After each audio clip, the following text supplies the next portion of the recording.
بسم الله والصلاة والسلام على رسول الله عليه الصلاة والسلام. النهاردة إن شاء الله مع بعض في فيديو جديد هنعمل مع بعض السمك المقرمش الجميل ده. أتمنى إن شاء الله تشوفوا الفيديو ويعجبكم وتشوفوا السمك بتاعنا طالع لونه ذهبي جميل زي ما انتم شايفين كده. وحلو جدا. أتمنى طبعا تتابعوا الفيديو معايا. وقبل ما ندخل في الفيديو هنسمي الله ونصلي ونسلم على رسول الله عليه الصلاة والسلام، ونشوف عملنا السمك المقرمش الجميل ده ازاي النهاردة مع رز أبيض مع السلطة ومع أم الخلول لو تعرفوها، جميلة جدا برضو بتفتح النفس على الأكل. احنا جبناها كده برضو يعني دلوقتي كانت معدية جميلة جدا فجبنا منها للغدا. أتمنى طبعا الفيديو إن شاء الله ينال إعجابكم، بس تابعوا معايا الفيديو للآخر. المكونات بتاعتنا طبعا معانا السمك زي ما انتم شايفين مغسول ومتنضف كويس قوي اهو، وكمان اعناف ليمون ونعناع وحاجات من دي. وفتحنا له فتحه كده علشان خاطر كل التتبيله تدخل فيه. بعد كده معانا راس من الثوم، معانا ليمون، معانا فلفل اخضر. ولو عندك بقى خضره وكزبره وحاجات من دي برضو مطلوبه، بس انا ما عنديش النهارده. هناخد بقى الثوم والليمون وشويه بقى كزبره كده على شويه كمون على شويه ملح، وهنحط كل المكونات دي في الخلاط ونضربها بقى ضربه حلوه. وبعد ما نخلط كل المكونات دي هوريكم هنعمل ايه في السمك بتاعنا النهارده.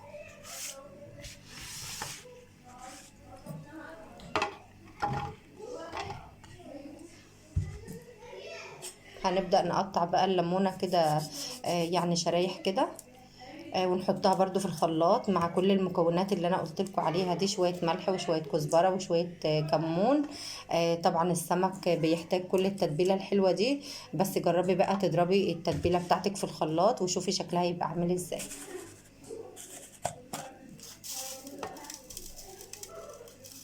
هضرب بقى كل المكونات دي خلطة حلوة كده.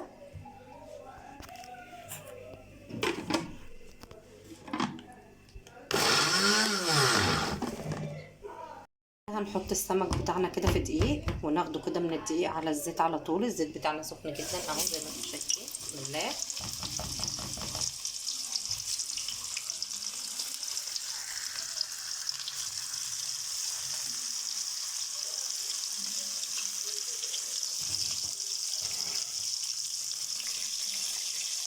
ادي السمك بتاعنا بنعمله كده في دقيق جامد، وبعد كده بننزل بيه على زيت سخن طبعا عشان يدينا القرمشه اللي احنا عايزينها.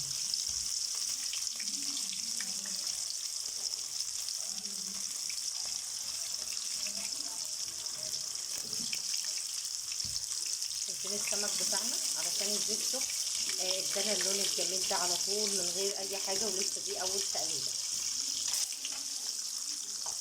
هنبعد السمك كده نحمره شويه ونحط كمان السمك بتاعنا اهو.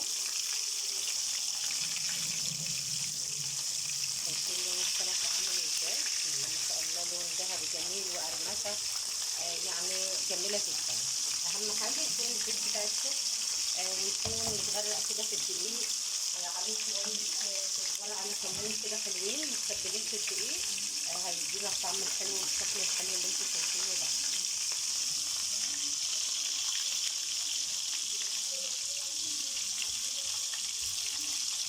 احلى قرمشه واحلى سمك ممكن تعمليه، بس اتبعي الخطوات بالظبط هيطلع معاكي السمك جميل كده.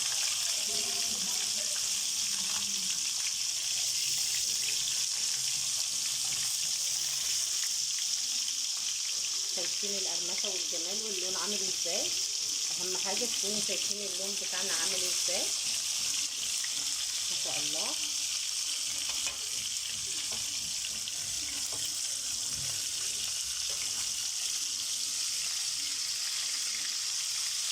مش عايزه اقلب كتير، بس عايزه اوريكم قد ايه اللون طالع معانا ذهبي جميل.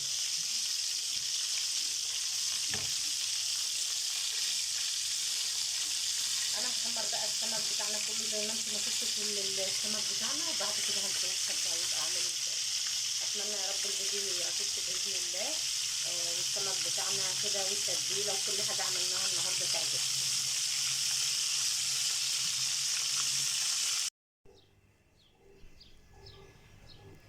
وده شكل السمك بتاعنا بقى بعد ما حمرناه. شايفين جميل ازاي؟ بسم الله ما شاء الله اهو زي ما انتم شايفين. هنرص كده السمك بتاعنا كده مع بعض بعد ما حمرناه كده بالطريقه الحلوه دي، طالع معانا مقرمش وجميل.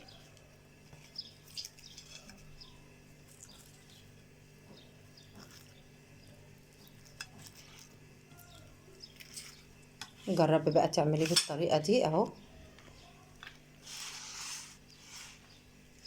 ومعانا طبعا شرايح من الليمون كده مقطعينها، هنحط منها على السمك، وطبعا هي للسلطة وللسمك كده اهو، شرايح صغيرة جدا علشان خاطر تتاكل كده مع السمك، بيبقى طعمها حلو جدا.